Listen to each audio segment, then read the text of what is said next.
ગુજરાતના અધ્યક્ષ શંકરભાઈ ચૌધરીએ જે નિવેદન આપ્યું એ અભિનંદન પાત્ર છે. મારે તો એમની નિવેદન એવું આપ્યું છે કે આ જે રેલીઓ નીકળે ને એ અમને સારો શબ્દ વાપર્યો છે કે રેલીઓ નીકળે એ વિરોધ ના કહેવાના ધારાસભ્ય રહ્યા કે જ્ઞાનીબેન છે એ પણ ભલે રહ્યા, કેશાજી ભલે રહ્યા દીવદર ની અંદર, અમરતજી ઠાકોર ભલે કોંગ્રેસમાંથી રહ્યા, માવજીભાઈ દેસાઈ ભલે ધોનેરામથી રહ્યા.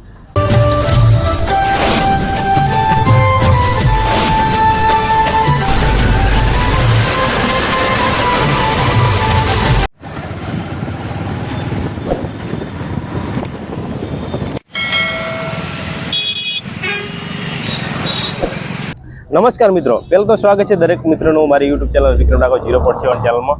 મિત્રો આજે આપણે આવી પહોંચ્યા છે બાબર સિટીમાં. તો આજનું થંબનેલ જોઈને તમને ખબર પડી ગઈ છે કે જે વાવ-થરાદ જિલ્લાને લઈને જ્યારથી આ લોકો ચર્ચામાં છે અને વાવ-થરાદ જિલ્લો જ્યારથી ચર્ચામાં છે ત્યારથી એમ કહેવાય કે બાબર, દીવદર અને કાંકરેજ તાલુકાના લોકો વિરોધ પ્રદર્શનો કરી રહ્યા. ત્યારે આપણે બાબર સિટીમાં રહેતા જે નગરપાલિકાના બાબર શહેરના જે પ્રમુખ હુકમસિંહ દરબાર આપણી સાથે જોડાયા છે. તો આપણે પહેલું તો બાપુ આપણી ચેનલમાં તમારું હાર્દિક સ્વાગત છે. Thank you. જે બાપુ આપણે જે અધ્યક્ષ શંકરભાઈ ચૌધરી જે એમનું નિવેદન હતું કાલનું, તો એના વિશે તમે શું કહેશો?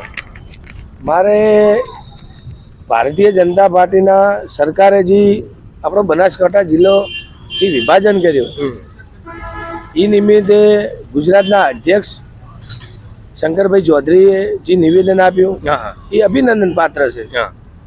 મારે તો એમની નિવેદન એવું આપ્યું છે કે આ જે રેલીઓ નીકળે ને એ અમને સારો શબ્દ વાપર્યો છે કે રેલીઓ નીકળે એ વિરોધ ના કહેવાય, કે એમની માગણીઓ છે અને માગણીઓ એમની રજૂ કરે. પત્રકાર વિષય પોતે બોલ્યા. મારે તો બસ ધોનેરા તાલુકો, કોંકરેજ તાલુકો અને દીવદર તાલુકો અને બાબર તાલુકો, મારા ભાજપ કોંગ્રેસના જે આગેવાનને મારે કહેવું છે કે અધ્યક્ષ બોલ્યા છે કે તમારી જિલ્લા બાબતે જે રજૂઆત છે એ ગુજરાતના મુખ્યમંત્રીને તમે રજૂઆત કરી શકો છો. એમને કીધું એટલે એમને અભિનંદન આપણે. એટલે મારે ધોનેરાના ભાજપ કે કોંગ્રેસ, કોંગ્રેસના ભાજપ કે કોંગ્રેસ અને આગેવાનો, દીવદરના સંસ્થાના આગેવાનો ભાજપ કોંગ્રેસ કે ગમે તે સંસ્થાઓ અને બાબર શહેર અને બાબર તાલુકો, એમને મારે કહેવું છે કે તમે 25-30 જણાની આપણે એક કમિટી બનાવો. કમિટી બનાવી અને ઓની આપણે તારીખ નક્કી કરો અને આપણે મુખ્યમંત્રીને રજૂઆત કરો કે તમે જે થરાદ જિલ્લો જે જાહેર કર્યો છે, ખાલી જાહેર કર્યો છે, થરાદ જિલ્લો બની નથી ગયો. એમે 4 તાલુકાનું 10 લાખનું મતદાન છે. એટલે આપણે 30 જણાની કમિટી બનાવી અને ઓની તારીખ નક્કી કરો અને મુખ્યમંત્રી સાહેબ જોડે આપણે વિનંતી કરો તો તમે અમને બનાસકાંઠામાં રહેવા દો, ન કે તમે અમને વગર જિલ્લો આપો, એવી વડાપ્રધાન અને મુખ્યમંત્રી જોડે માગણી કરીએ.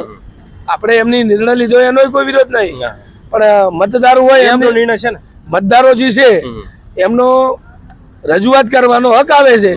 આપણે ભલે વાવના ધારાસભ્ય રહ્યા કે જ્ઞાનીબેન છે એ પણ ભલે રહ્યા, કેશાજી ભલે રહ્યા દીવદર ની અંદર, અમરતજી ઠાકોર ભલે કોંગ્રેસમાંથી રહ્યા, માવજીભાઈ દેસાઈ ભલે ધોનેરામથી રહ્યા.